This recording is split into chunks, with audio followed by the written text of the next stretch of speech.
and welcome back to my channel. I'm so happy to see you again, and today we're gonna continue our study about CZERNY number 3, opus 299, the School of Velocity. I looked on YouTube and I didn't quite see many tutorials, actually none, about how to practice. A lot of people that have been doing their practice slow and then metronome, but no tips or tricks or anything like that. So that's why we're gonna continue. And by the way, thank you so much for all the beautiful emails and messages on Facebook and Instagram in regarding the first one, number 1, and number 2, that they are full of tricks and tips, you know, to achieve this velocity. So again, I'm repeating again myself. So speed is tricky. You need patience and lots and lots of hours of practice. So depends of your level. You can do one journey maybe in a month or maybe in 6 months. So doesn't matter how long it takes. The point is you to keep on practicing and have fun and have patience, because when finally it's gonna be like that,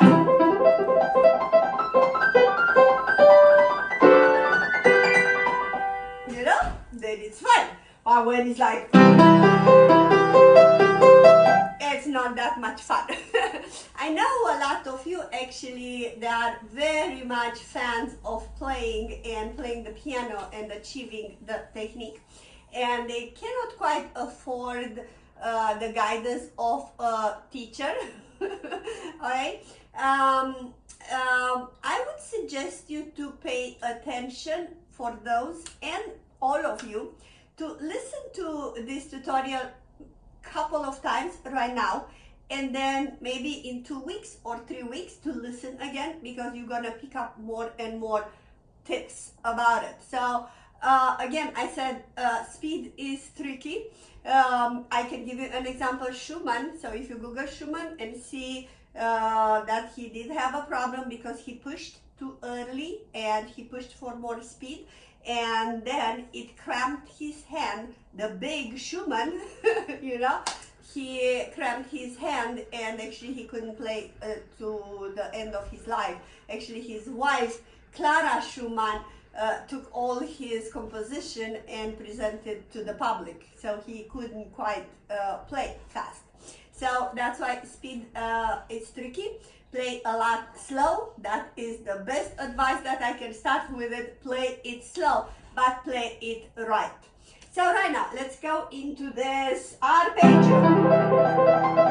Alright, so arpeggio, there are different kinds of arpeggios, and as I know, lots of teachers as well, they don't do this kind of arpeggios, you know, the regular extended position with all the inversions, and they go straight into, as I am calling it, long arpeggio, this one, you know, but they don't actually do this one, you know, those kind of arpeggio. I would strongly suggest you to practice this not only in C major. I would do it in G major, in D major, all the scales that you're practicing. Introduce this work of arpeggio. Right now, I'm gonna try to keep it very short, because nobody likes a long video. Right, so let's start with how to practice arpeggio. So first of all, look to my wrist.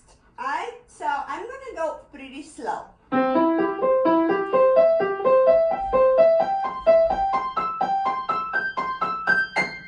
Compare with.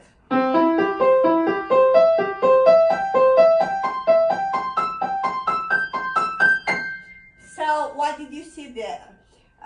Every time you have, actually the wrist is traveling with whatever finger you need to play. So if I'm playing number 1, the wrist is in this position. Then it's traveling here, it's traveling all the way there, and then coming back. So do this exercise, make sure that you're not staying stiff with your wrist in the middle and just don't do that because that's gonna hurt your wrist. So you can see my wrist, it's a little higher, open hand all the time, and I'm gonna do a little rotation of the hand as well. So the wrist travels with the fingers. Number 1 is here, number 2 is here. I'm traveling there and then next. Can you see that? Together with a little bit of, you see the wrist how it goes up and down. That would be my first tip. So practice slow and make sure your wrist is relaxed, and then you move wrist from one finger to the other one. Okay. Second tip, I could give you an exercise like just to do it, to learn how to do arpeggio. If you don't know, if you know, just skip this part. So I will go 1, 2, 3. Stay in the same spot about 3 or 4 times. Wrist high and do the chord, relax. Next. 3,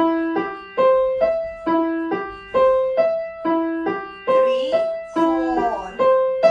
Wrist up, relax. Make sure that everything after you hit the chord, you relax. Next. Can you see how I'm moving nicely? And the wrist up, chord, relaxed. And all the way down. Obviously, left hand is going to do the same thing. Right now, going down, you can see that my rotation is actually opposite. Up, just a little tiny bit. You see how wrist is moving with the fingers.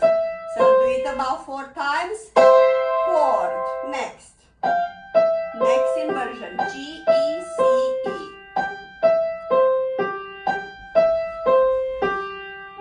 Up, down. Next.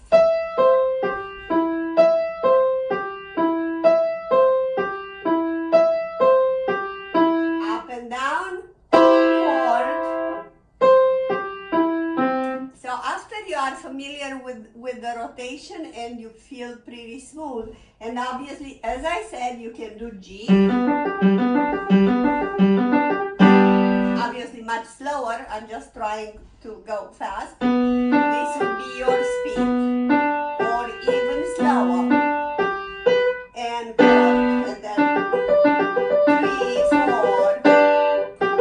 And going down, going opposite. Accent on the pinky. And chord, about 4 times. Can you see my wrist, how it's moving, right? Okay, you got it. And then D major, and then E major, and then all the others, whatever scale you are practicing, I would suggest you strongly to do this and then both hands. After you do separate hands, obviously right hand, left hand, then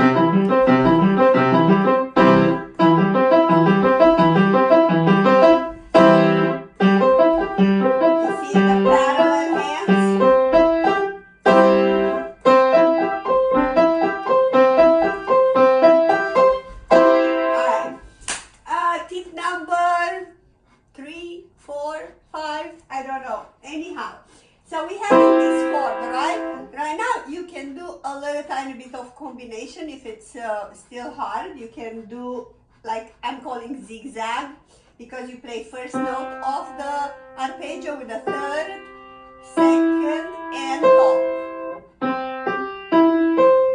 C, G, E, C, C, G, E, C, C, G. Again, you can see my rotation of the wrist.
understand.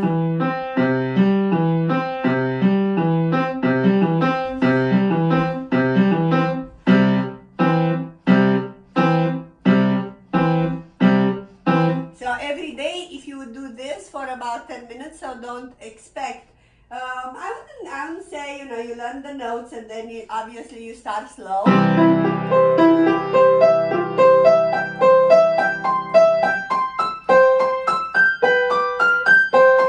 You know, and then you increase your speed.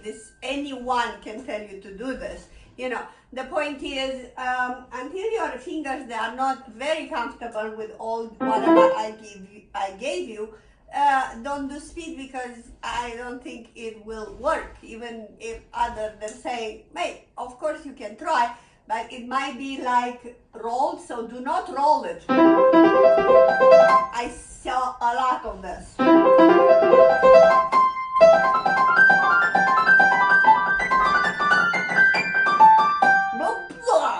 Right? So you really gotta learn on your fingering. Each finger very crisp attack on it, on the, you know, but relaxed on the same time. I can give you another tip here. You can work a little tiny bit with rhythms.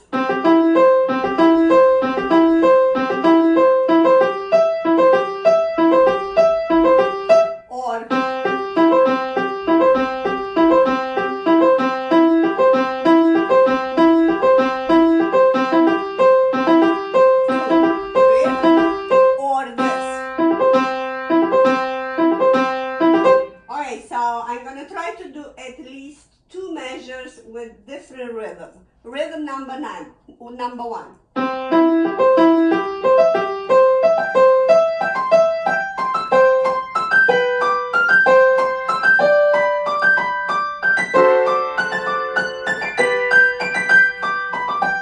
Rhythm number 2.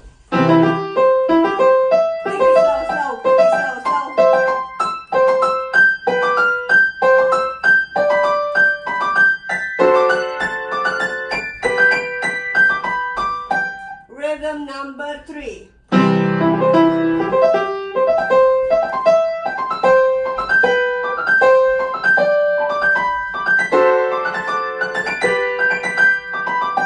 Alright, and could be others like this one.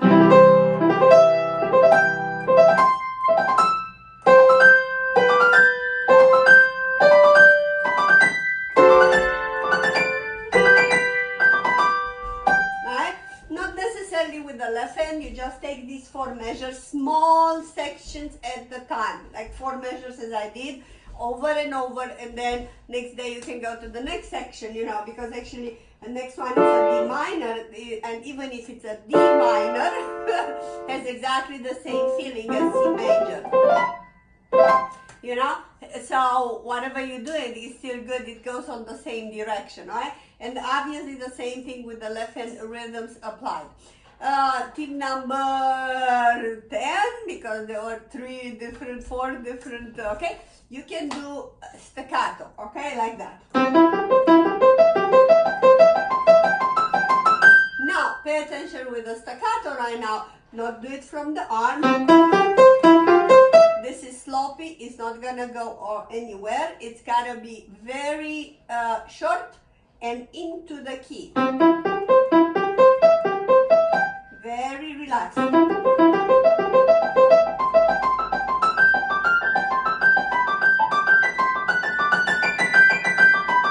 With the fingers, prepare and, you know, on the tips and very clear. Now, left hand then is going to do the same thing, and then you have this part.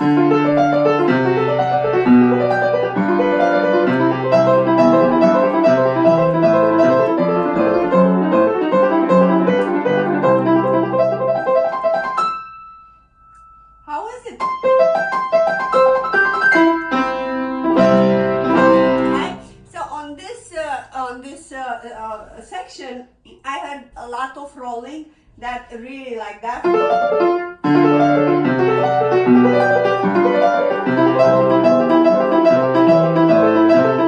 You know, for me, rolling, it's no.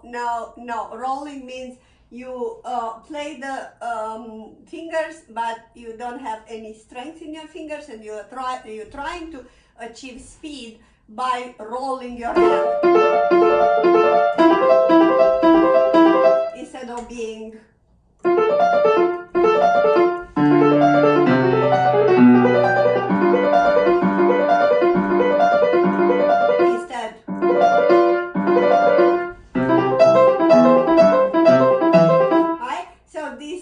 segment accent on the fifth, on the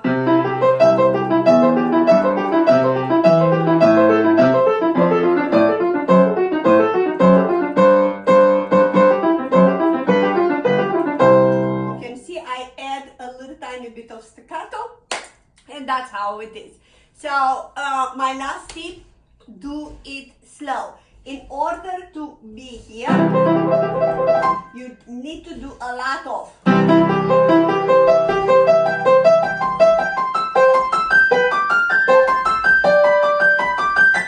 this. For me, it's called grounding work, in which each finger, it's really it's really working. Each finger needs to be right on the spot and activated. Okay, so don't be lazy on it. I hope you enjoy my little CZERNY tutorial. I don't know, please leave the comments. You know where to find me, Facebook and Instagram, exactly the same name, Music Academy International. Check out my playlist. I have over 170 videos. Christmas is coming, lots of Christmas you're gonna have there on tutorials, and many other classical songs and me performing. So wish you good luck and see you CZERNY number 4.